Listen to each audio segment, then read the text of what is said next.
The way I see it is almost like most entrepreneurs, we don't admit or know that a brick wall is there until we run into it. And I think, for me at least, that's very true when it came to burnout. Everyone around me probably saw it coming. Tons of people I remember were saying, like, do you maybe just need to like chill out a bit?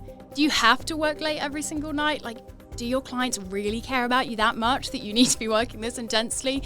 But all of it just was going over my head. Welcome to another episode of Big Risk Energy. On this podcast, we talk to an amazing range of people. We talk to these people about risk. Risk they've taken in their lives, risk they've taken in their careers, when they paid off, and when they didn't. Alice, there's a phrase that I've seen you use online, and it's a really, really interesting one that I want to understand a bit more about, which is accidental entrepreneurialism. So where does your journey with entrepreneurialism start, and why do you see it as accidental? Oh, good question. So I think for me, it's easy looking back, isn't it, to kind of slot things into place and create this really nice narrative. Like, if I had that hat on, I'd be like, from a young age, I was always wanting to do my own little projects. Age 15, I remember I was making these wooden signs, like live, laugh, love kind of vibe. That was me.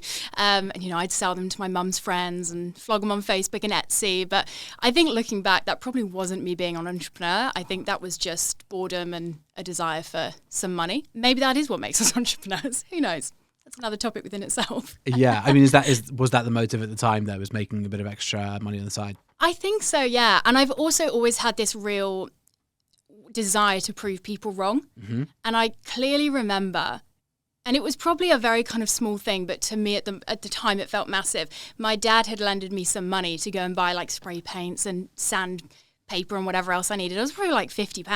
But I remember my brothers being really cynical about just another one of her projects you're funding, or that's never going to take off. And for me, that was I'm so motivated by the desire to prove people wrong. And I remember the day I'd done a stall at a conference and I'd sold loads of these signs and I had £200 cash. And I literally took a picture of me handing that cash over to my dad. Amazing. To send to my brothers, because that was my motivation, which So it's a really interesting one, the motivation part. And I don't know if you've ever found this before, but for me, I totally agree with you that everyone has a bit of a chip on their shoulder. I think when you're going into something which requires this level of focus and sacrifice, you need something that's really going to push you. I also think it's very, very easy to let those motivations be something negative in that way, proving someone wrong. I'm exactly the same. Have you ever had the concern about okay, if I can, drop that motivation because I want to feel a bit more positive, that it's going to negatively impact your drive in business? It's an interesting question. I don't know if you can be driven by the negative on a long-term basis. I definitely noticed for myself that kind of negative motivation is really, really prevalent at the beginning of anything. So to actually get to the accidental entrepreneur part, the part where I kind of fell into business was when I had just quit school early and I got this opportunity to become freelance that I didn't really understand, and kind of turned into a business owner overnight without ever intending to. And even that decision was still fueled by that desire to prove people wrong. I remember my parents, my teachers, people at school, everyone's like, why are you leaving school? You're set to get good A-levels. What are you doing? And again, that for me was the best motivation. But I don't know that I could still be motivated by that, 7 years on. I think for me, that really drives me to kind of get started. Because, it's the start where it's hardest, right? And it's the start where no one is clapping you. Nobody, cheered me on for quitting school early. But it's amazing how many people 2 years on, when things look shiny and successful, will be like, oh my gosh, that's so impressive. Yeah, absolutely. Yeah, and so I think for me, that kind of negative motivation really helps me at the beginning of anything. New business, new project. But then I think at some point, for me at least, I have to then get connected to almost more of the pull. A push helps you begin, but it's a pull that's going to help you sustain something over a long period of time. I also feel like my brain would be a bad place to be if I was still mulling over the teachers that told me I couldn't start a business. I don't know if that's the best way to be thinking for, 7+ years. So do you find that a big part of the journey is uncovering the purpose for that specific mission? Or is it about just your own drivers and motivation? Because, for example, I see some businesses where so clearly their North Star metric is something which they are which they feel a lot of purpose for. They feel like it's a mission. For example, one of my friends' companies is geared around stopping people or trying to reduce people's use of plastic bottles. So for them, like their North Star metric is the amount of bottles saved. Yeah. And that's like, okay, I get that immediately. I can see why you'd be so driven for that. I can see why you feel like you're really having so much impact through what you're doing. What's your advice to someone then who maybe started a business to prove people wrong and started people with those motivations? How do they go and find their purpose? The way I see it is that purpose kind of exists in two different ways. So we have our internal purpose and then our external purpose.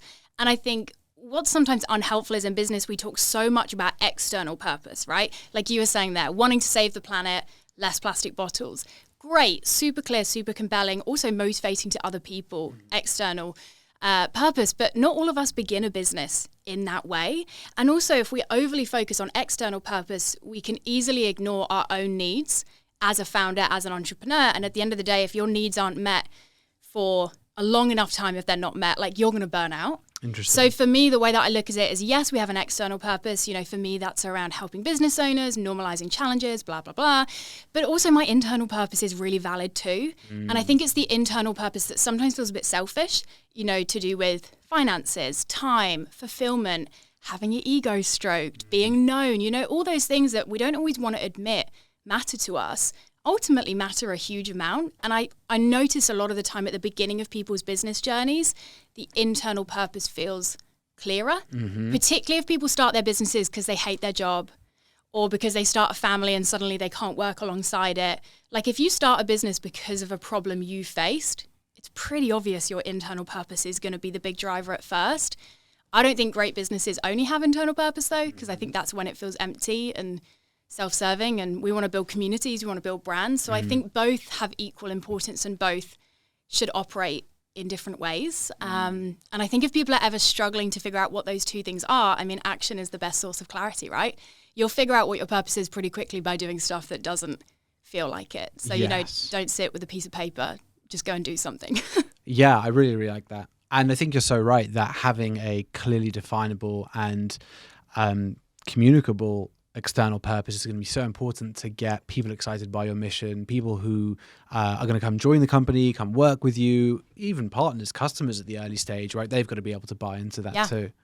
And with your businesses and businesses that you help as well, how central to getting so if I've got a business that I have the right internal motivation for, I'm yet to understand the external purpose.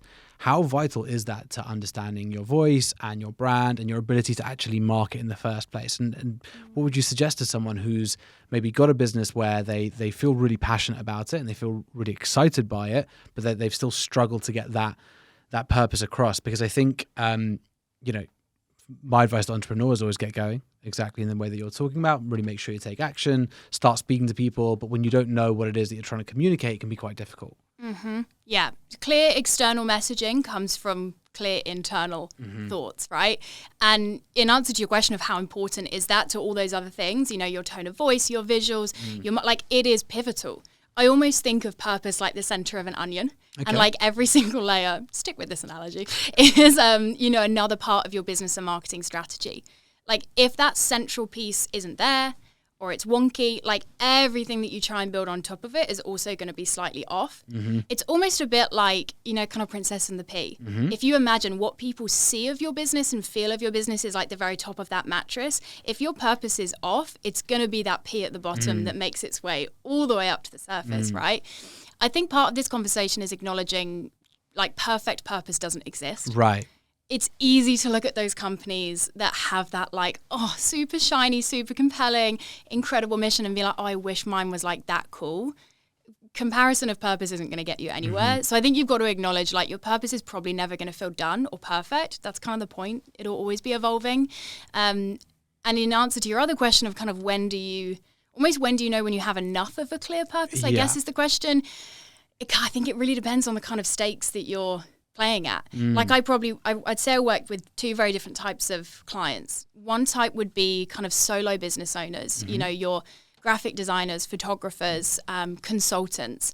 For those guys, I'm always like, well, just take some action, like do some free work, get yourself out there. You'll figure out that purpose. Your purpose doesn't need to be huge.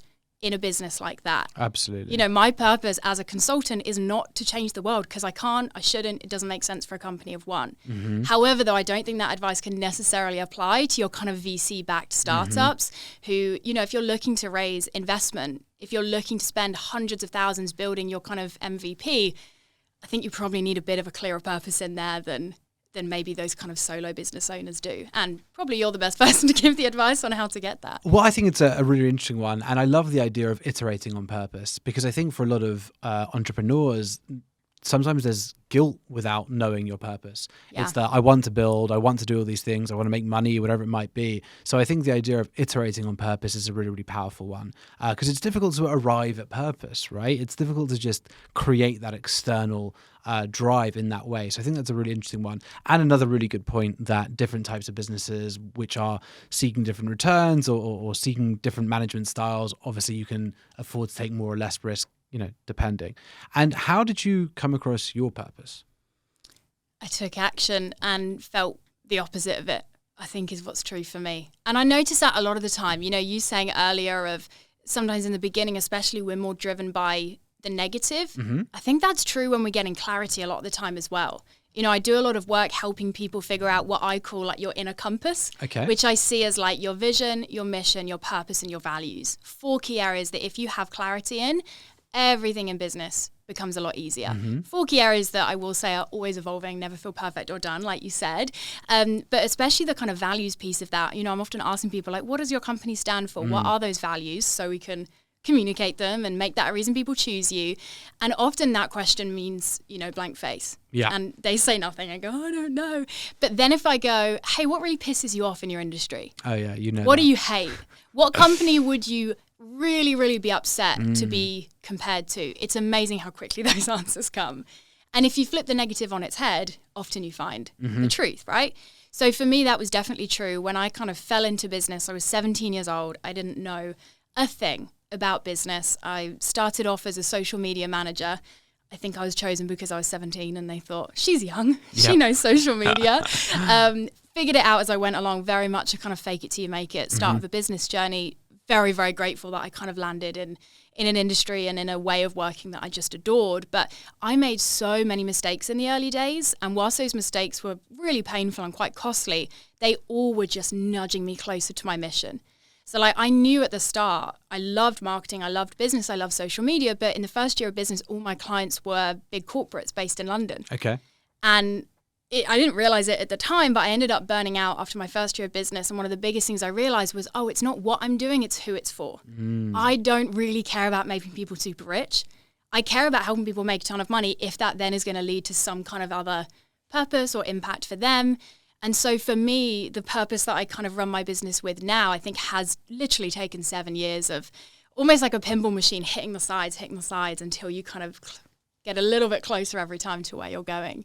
So yeah, I'd say now I'm a lot better at not making those mistakes the hard way. But the first 2-3 years of business for me were basically just a big run of mistakes, which led me to a place of feeling a bit battered, but very clear. So talk to me about burnout, because I think it's another concept which entrepreneurs really struggle with. And sometimes when you're so in the weeds and you feel the level of responsibility that you do, either to investors, to early employees, it can be very difficult to recognize those signs of burnout. And it happened to me during Real Sport, my last company. This must have been about 18 months into launching. I think we launched in February, so this was the next December. And I couldn't go into the office.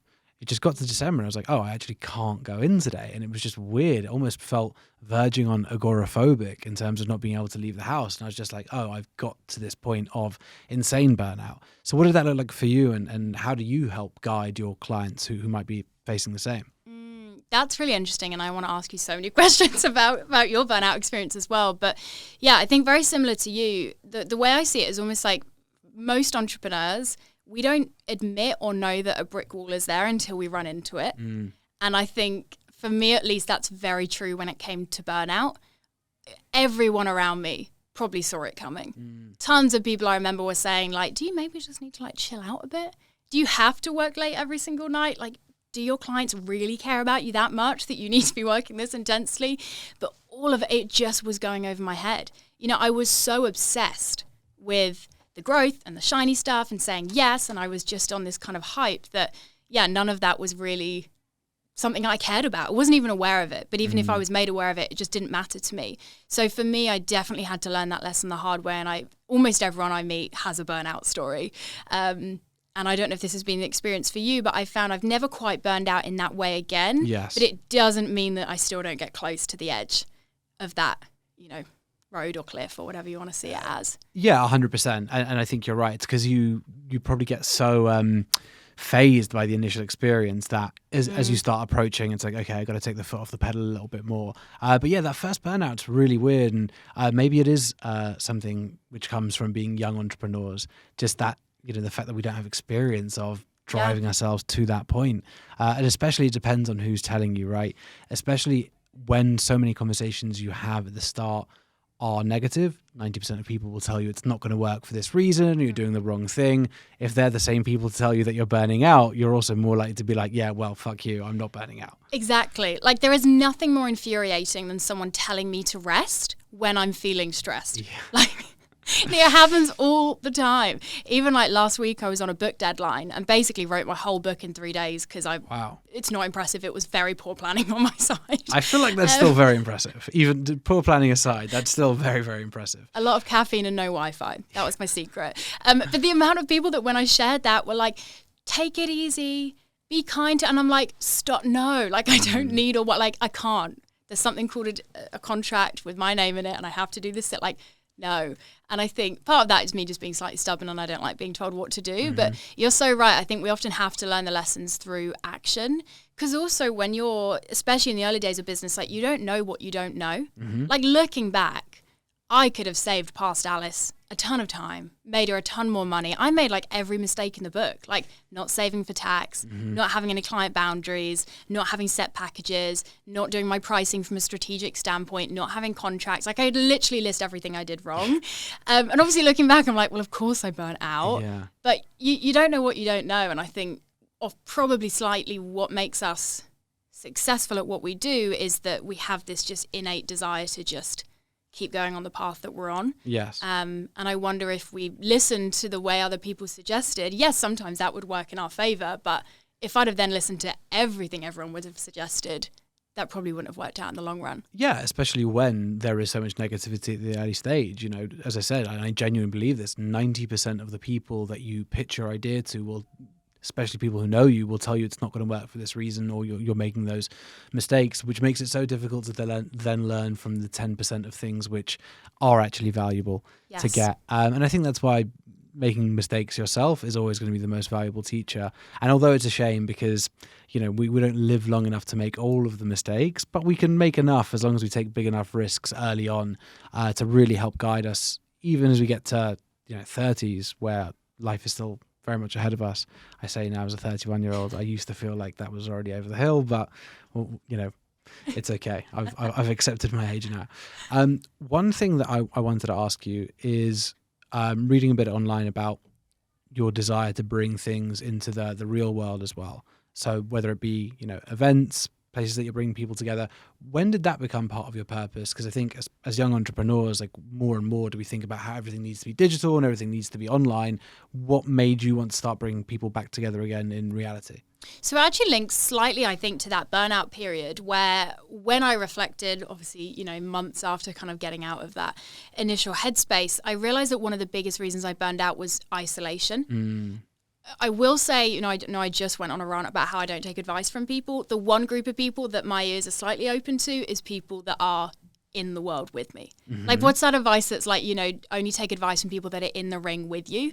So for me, like trusted business friends, they have total permission to speak into my business from an external perspective. I'm not necessarily going to absolutely do what they say, but I'm way more open to that than my cousin that I saw at that Christmas party once. So I think looking back, I realized if I'd have just been surrounded by a few business owners, like I didn't know anyone who ran a business in that first year, let alone any women or anyone who was young. So I just didn't have anyone to learn from, to chat with, to get that community from. So I think it was around a kind of 1920, I realized like community is going to be the key to this business being sustainable. What I didn't realize at the time as well was community was going to be my biggest secret to success. Like for me, starting my podcast 5.5 years ago, the biggest thing it's built me is a network. And that network, like I can't even list all the things that the people I've met through my business have enabled me to achieve. And I'm not networking to get opportunities, Sure. but I can totally see how everything that I kind of get the privilege to do now has come from an element of community. So I think for me, it started off with a bit of selfish intent of like, I need friends, I need people, how do we build this community? And then also starting to realize, okay, not everyone, wants to create their own community. Some people just want to slot in and just go and kind of have a space where they can meet others. So yeah, it was something I first did, hosted retreats and workshops back in 2019. Obviously the good old pandemic got in the way of some big plans in 2020. But yeah, it's just always been a focus for me. And I realized that for my community, they often don't need someone to tell them what to do. They just need community and support. Like the events that I host, yes, I sell them as a workshop or a panel event or a retreat, but like the bit where I'm talking for an hour is like the least valuable part. What's valuable is when they're stood in line to get a drink and they spark up a conversation with someone different. Or like I've had people come to my events and then they've started businesses together. Amazing. We even had a couple meet at one of my events. Wow. I do think they've now broken up because they've stopped posting on social media. So I dare not ask because they are one of my biggest success stories in life. Okay. But yeah, I think community is fundamental. And what is it about that community which you thought, what? Because there's so many online communities, but that made you realize, no, this has got to be something which we bring out of the virtual space and actually bring people together in a physical way. Because I think with all the massive amount of AI tooling, I think there's going to be a real crisis of consciousness very, very soon in terms of people feel even more disconnected, people feel very, very isolated. But in many ways, it's easier to do. It's easier to just keep things online. So what was it about actually bringing people together physically that made sense to your community? Back in the day, I feel like having an online community was what made you interesting or unique. It was so different. I was like, oh, you've got a Facebook group, you've got a whatever the other apps are that people use for people to chat to each other. Now I think it's the opposite. Like so much has gone online and there's obviously huge wins related to that, right? Like I love the online space, wouldn't be where I am without it. But there's something to be said about just proper human connection. We could be sat on Zoom right now, but I would bet if we did this recording on Zoom, where knowing each other might take us over the next year would be a very different story. Yes, absolutely. I just think human connection is always done in person. Like online is great for visibility or even just kind of keeping connections, topped up. But I think that just nothing beats people in person. And I think from a more kind of strategic perspective for the people hosting communities, it's the easiest way to stand out. Like people are craving abilities or opportunities to connect in person. If you are willing to take the risk and create the space for people to do that, I think it pays dividends in the long run. No one wants to host events in the business space. Everyone wants to attend them. So if you've got a couple of £1,000 that you don't mind losing, be the one that hosts it. Really interesting. And I think the power of community is incredible, especially when you are thinking of launching a product, launching some sort of service, a community of like-minded people who you can bring that to, iterate with them, really build in public is so powerful. So what's your advice to anyone looking to build a community? Where would you start? Ooh, I think the first thing you've got to define is what does your community stand for? Because the idea of community is people feeling a part of something, right? No one wants to feel a part of a product. Yes. No one wants to feel a part of a service. No one wants to feel a part of someone's mission to get rich. People want to feel a part of a movement, of a mission. It comes back to what we spoke about right at the start of this conversation of purpose. If you can find a way to make your purpose relevant and interesting and matter to other people, that's what your community should be built around.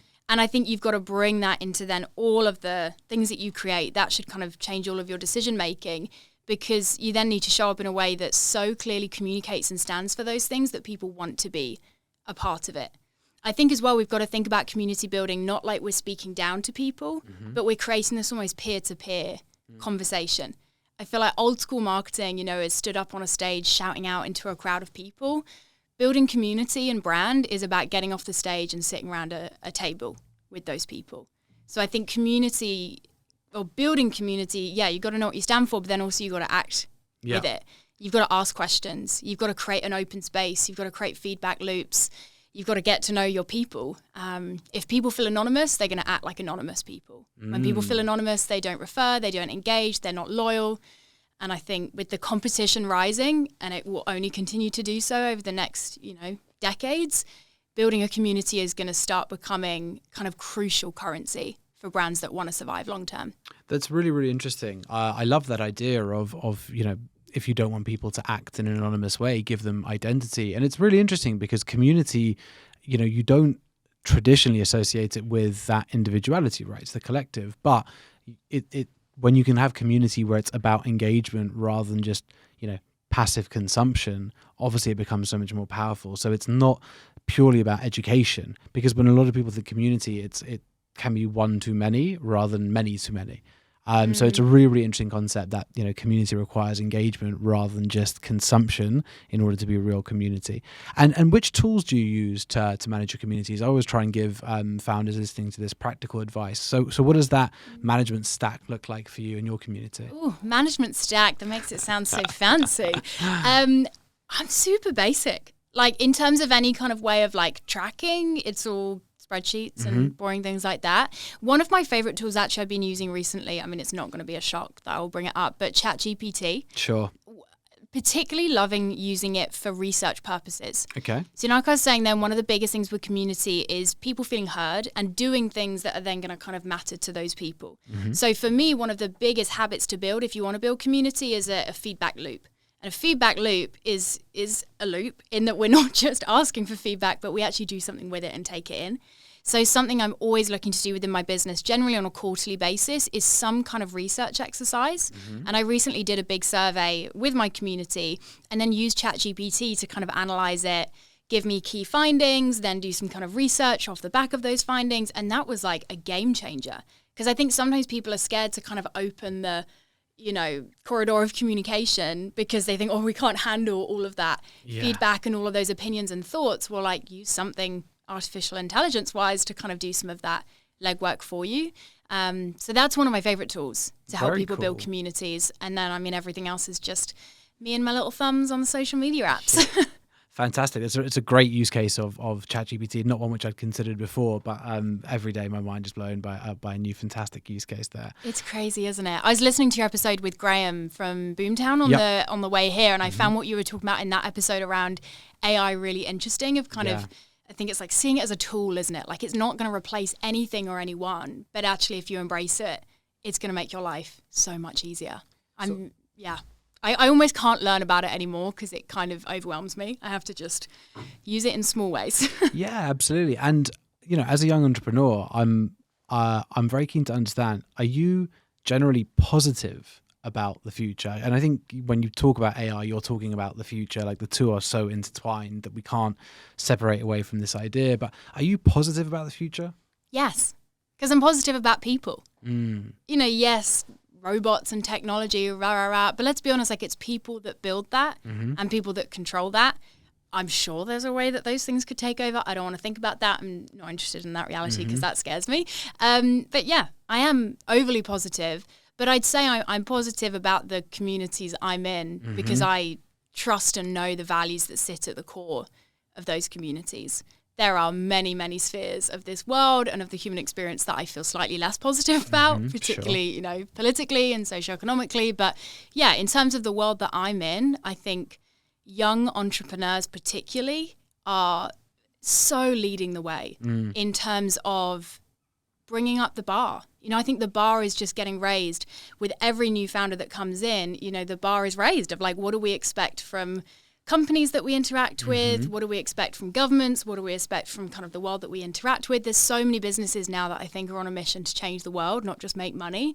So yeah, when I log onto LinkedIn and it's a good day on LinkedIn and there's some nice posts to look at, I look at it and think, I feel optimistic. That's great because I really share that as well. And I think, for all the negativity that there is in the world, the reality is people who find their purpose, people who can get excited about working together and people who can take back control of their lives in terms of, just ignoring is the wrong word, but seeing that negativity for what it is and not letting it become consuming, and getting excited by all of the opportunities that we have to collaborate and to lift each other up, I think are in a really, really good place. I think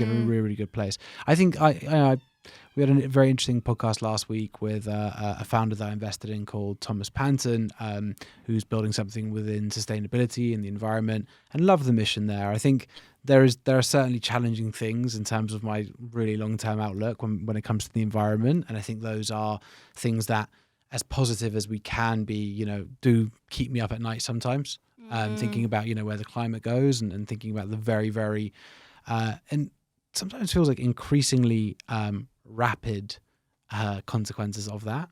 But for the most part, the things that we can control as humans, I think we're about to hit a really, really good moment. And I think that people are really waking up in a way that they weren't a few years ago. And I don't know if this is because people are just becoming more confident, or people are just wanting to make things happen for themselves in a really aggressive, like positive aggressive way, and not taking no for an answer, and not buying into the narrative that I shouldn't be in this position till I'm 40 or 50 years old. So I think there's so many good things there.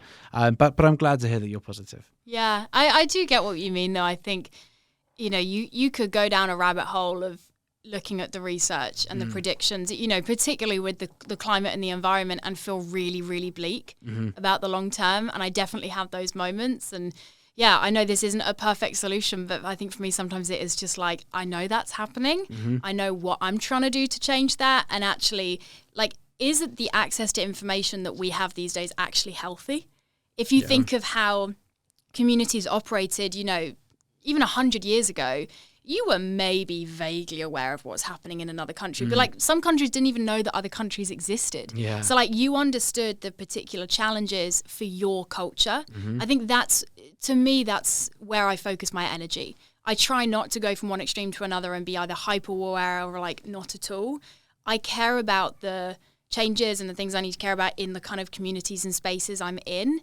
Obviously in the context of the earth, that technically is still incredibly relevant to me. But yeah, I just think it's a hard one. Is it healthy that in a day we can read 50 news stories about... Well, it's certainly unnatural. It's just probably not good for your brain, right? Yeah. But I don't know that, what is the solution? Because I don't want to say, don't look at it and don't care. But then also it's okay, well, what can we as the individual do? Is hyper-awareness actually going to mean that we as an individual will massively change it? It's a fascinating topic. I mean, we could go down that rabbit hole so easily. But I think it's a really interesting one. But I love the idea of taking back control of what you can be in control of, and ultimately that goes back to your values, right? What are the things that you think are important? What are the things that because I'm not necessarily one who believes that every letter of the law is correct, every rule that has been given to me by society is correct. I totally disagree with that. But if I know my own values and know what I can put into the world and the impact that I can have on individuals, and I live by those, then I'm doing what I feel like I can. Yes. So I think it's a really nice positive note there. So I've got a few questions that I want to ask you. What's the single biggest risk you've ever taken, and what was the outcome? Probably leaving school at 16. That felt quite risky. I don't think I was fully aware of how risky it was. I mean, at the end of the day, it wasn't that risky, right? I could have just gone back to school if anything, everything had really gone wrong. But I don't know if now, if I had someone age 16 who came to me in my same scenario, I've literally got a year left. I'm on track to do pretty okay. This opportunity will probably still be here in a year's time. I think what I would say to that 16-year-old is probably just do another year. Come on, really? Especially because the opportunity was still going to be there in a year's time. The job that I left school for probably wasn't as scarce as I was imagining it to be. But I'm very glad I didn't think about it that analytically, because, if I hadn't have done that, there's no way that I'd be doing what I do now. So I guess you could list every single business success and the life that I get to lead now, which I'm very, very privileged to lead, back to that very risky decision. And I'm very, very grateful to the people around me that allowed me to do it. I was 16. I couldn't have done it without I could have done it without my parents' consent. I wasn't going to. They were understandably a little bit hesitant, but they were ultimately supportive. And very glad I took that risk. But I've got a feeling I've got a bigger risks are to come. That doesn't feel that risky to me. Yeah. Okay. No, I mean, I think that's a great answer, and that must have been a massive risk at the time. I think a lot of people I know who dropped out at that age certainly do regret that decision. A lot of them really do. But I think it speaks volumes about what you've done with that opportunity of saying, well, I have a year extra, or 2 years extra to really go and make something happen. So I think that's a really great response. Is there anything that you wish you'd done differently? Does everyone answer this question by going, oh, but if I change something, then I wouldn't be where I am now? No, I mean, we get the whole range of responses. Some people have in the same, and maybe we're too young for this, I don't know, but in the same way that, sometimes we've got a chip on our shoulder, there are things that haunt people a little bit. Just like, no, that thing I should have definitely done differently. And is there anything that stands out for you? I'd say there's two things that come to mind. I think the first thing I really do regret is the way burnout impacted my clients. Because very similar burnout story to you, like literally overnight, I can't get out of bed. Yeah. I'm bed bound for 3 months. Like that was how it was. Couldn't explain it, didn't get it. And like really, really did leave my clients in a bad way. I don't feel proud of that ending. I don't know what I could have done to change that, but that's something, when you're falling asleep at night and your brain just reminds you of all the things you should feel guilty about. Constantly. That's top on the list. But probably the other thing, like if I really could have changed something that I don't think has massively helped me at all, is a few years back, I remember I put so much pressure on myself to scale. I'd got the business to 6 figures, the elusive, oh yeah, you've made it. And then everyone was saying to me, all right, 1 million. Yeah. And obviously I was like, okay, here we go, let's keep going. And it just wasn't right for me at the time. It led me to start to do strategies that just didn't feel good. I wasn't working sustainably. I wasn't honoring my values in the way that I didn't do anything bad, nothing illegal, nothing that I'm like regret. But just, when you start to pursue a goal that isn't yours. Yes. And as a result, it just feels awful. And as a result, like even just from going VAT registered, there were tons of challenges that came from that. I've then pursued kind of hyper visibility as a result of that, got really badly trolled, and that kind of knocked me back. So I think I look back and I'm like, actually, if I'd have just kept on the path I was on, which was sustainable, gentle, but in the long run, very, very impactful growth, I probably would be now a little bit further than where I am. I think because I tried to push and it wasn't right timing, wasn't right approach, and it wasn't my goal ultimately. I think it set me back because I basically then had to spend a year or two rebuilding, less so physically, more so just mentally, particularly kind of the trolling and just not feeling good about how I was running my business. That took a lot of kind of unlearning and processing. So yeah, I wish I just put the blinkers on and done it my way. But I don't know if you resonate with this, but I feel like when you feel like a bit of an accidental business owner, or kind of you don't feel like you're prepared for it because you're young, that kind of reached a point where I was like, okay, well, I've got myself this far, now I need to listen to everyone else. Yeah. And actually, I wish I just kept my head down. Yeah. And not in an egotistical way, because I don't know what's best, but just kept doing it my way. Because my way is not going to be right for everyone, but I know it's right for me. Yeah, absolutely. And I think you're totally correct in that when you run a business, you've got to either make the decision to say, I want to do it in the way that's comfortable for me, where I can listen to my gut, listen to my intuition, and be true to that. And there's also businesses that you can decide to go and run where you realize that because of the goal of people that you partner with, usually investors, that you're going to have to commit to something which may or may not sit with you, and it's impossible to know until you're there. Yeah. But I think being hyper real and being honest with yourself about what you want to do and saying, am I going to be comfortable going against my gut? No, then that's great. And then maybe you should look at running your business this way. And I think that's why the hyper-realism part is so important. As an investor, how do you navigate that? Because, I guess reality is, right, when you're investing in something or you have investors, like there is a plan that needs to be followed for that, investment to be agreed upon. Do you have a consciousness as an investor of kind of that experience for them, or do you almost need to just not consider that too much? It's a great question. I think you need to address it head on with them and just say, look, if you're trying to build a venture-backed business, understand that it means you're committing to doing whatever you need to do to try and hit 10% month-on-month growth. Yeah. Whatever that means, you have to do. But I think it's your responsibility as an investor to educate founders that is the reality.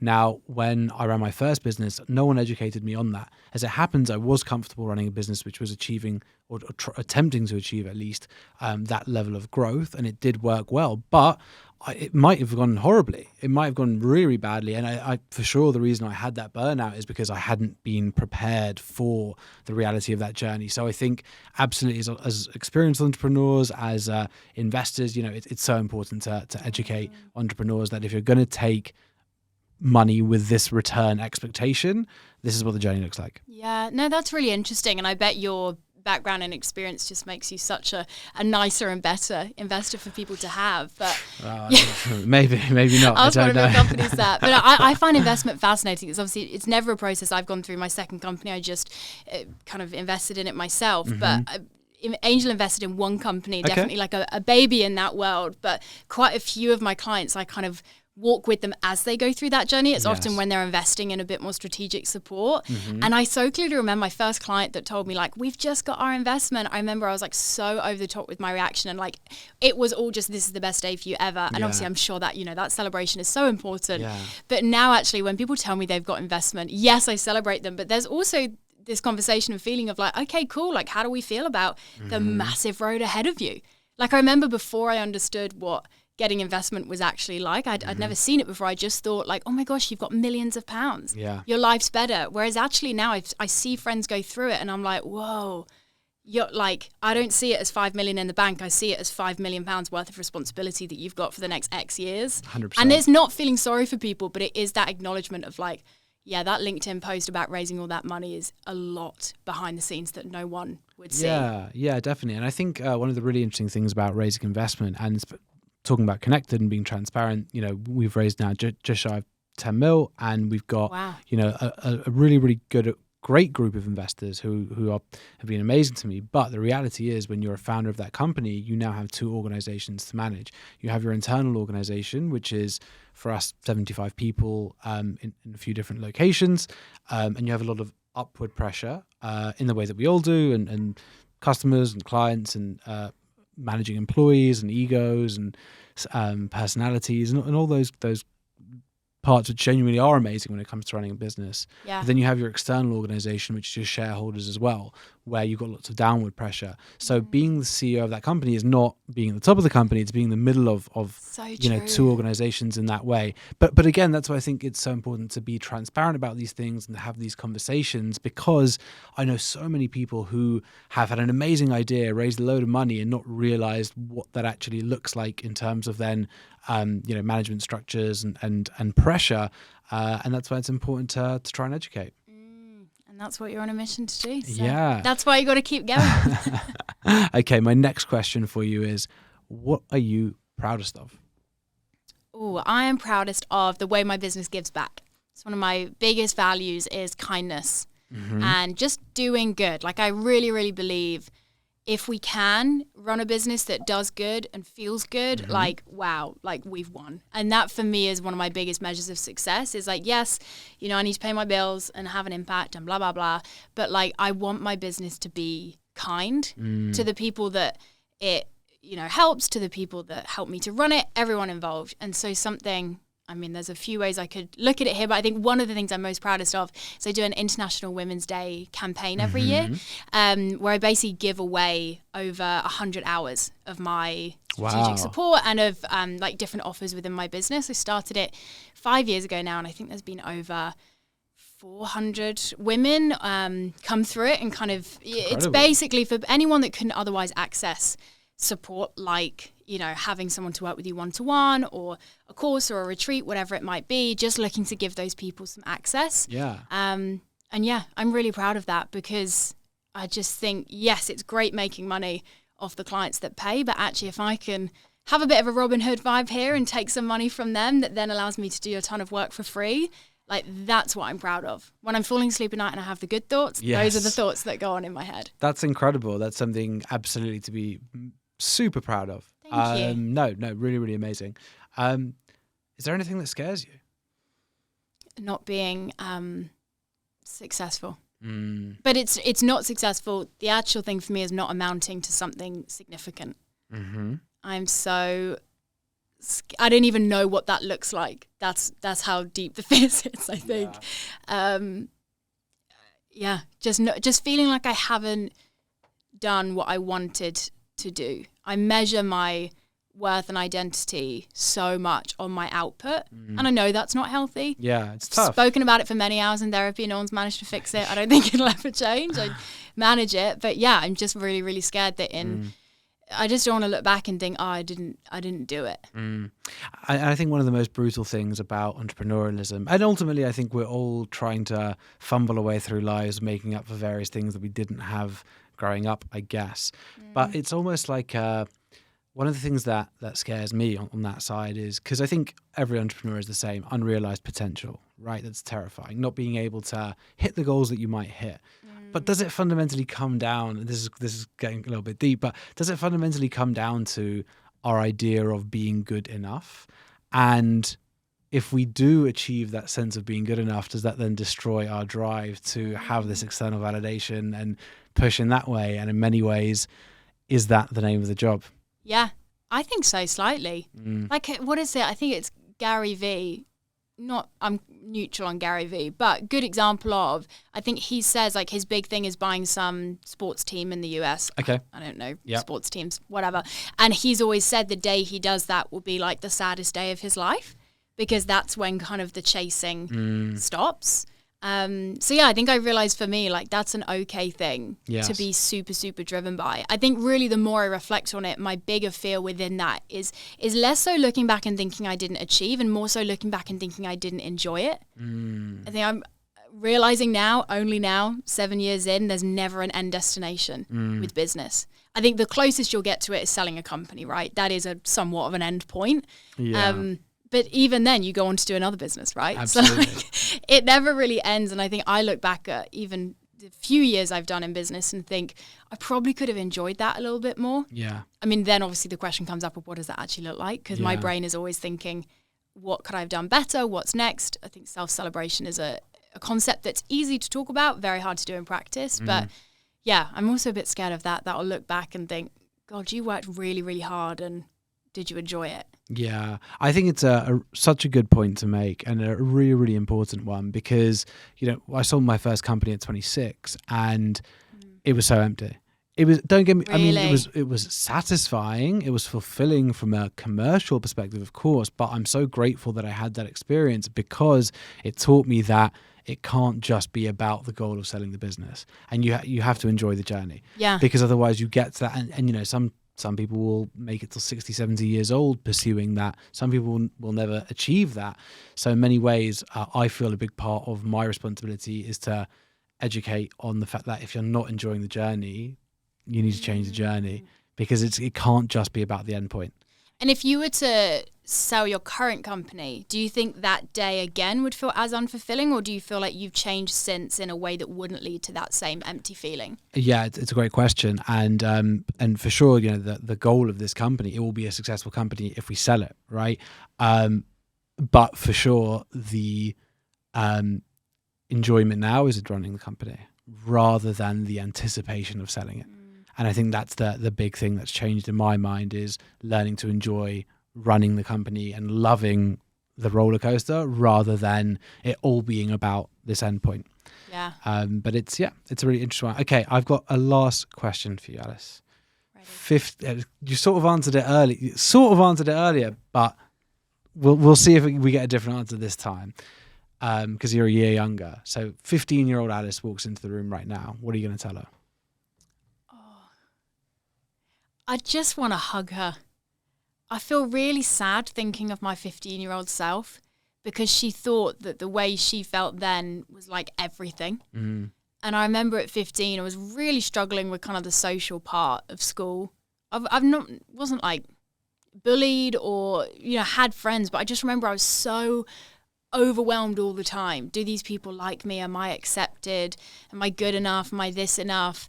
And I was so feeling like that was just going to be my whole life. And I was in friendship groups that maybe weren't the best fit for me. And even kind of in an academic sense, I felt like I was trying to make everyone happy, getting the best grades I could, being as perfect of a child or student as I could, but just never quite feeling good. And And you know what it's like when you're a teenager, and maybe I'll look back and think this way about me now, probably, but like it feels all consuming. And I remember thinking like, this is my life. I am just sad. I am anxious. I had quite bad social anxiety at the time, so I didn't really kind of stretch myself in any way. And now I just wish I could go and hug her and be like, just take a chill. Like, you're going to get to do some pretty cool things, and you're going to have some amazing friends and feel a lot better. You'll find your worth in ways that actually do feel fulfilling to you.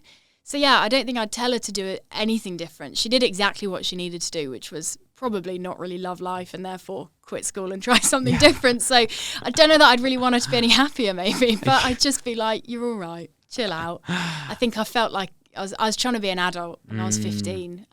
But I bet I'll look back when I'm 35 and go, oh, my little naive 25-year-old self, she thought it was everything, but maybe that's life. Yeah, 100%. I think you're right on that one. Okay, Alice, what do you want to plug? Oh, question. That's one question I didn't have an answer to. My podcast is my favourite place to show up online. It's called Starting the Conversation. Similar to this, actually, very much just kind of normalising people's journeys, people's experiences, trying to create a space where, you know, my 17-year-old self would have picked up something helpful or felt a little bit less alone. If people find them valuable in any way, that to me is a successful episode. So yeah, people can go and listen to that. And for me, like, conversations like this, first of all, a real honour. So thank you for having me. Thank you. It means a huge amount. And also just so interesting to me for then the conversations that come from it. So I love a DM. I love a voice note. If people want to chat about anything that I've chatted about today, I'm always up for it. Amazing. Alice, thank you so much. Thank you for having me. Thanks for watching the episode. And if you haven't subscribed, please hit subscribe below so that you can support the podcast and we can keep on bringing you amazing new guests. If you want to see the other amazing episodes in this podcast, click into our series section. As ever, if there are any other guests or topics you want us to explore, just let me know in the comments and we'll do our best to bring someone in.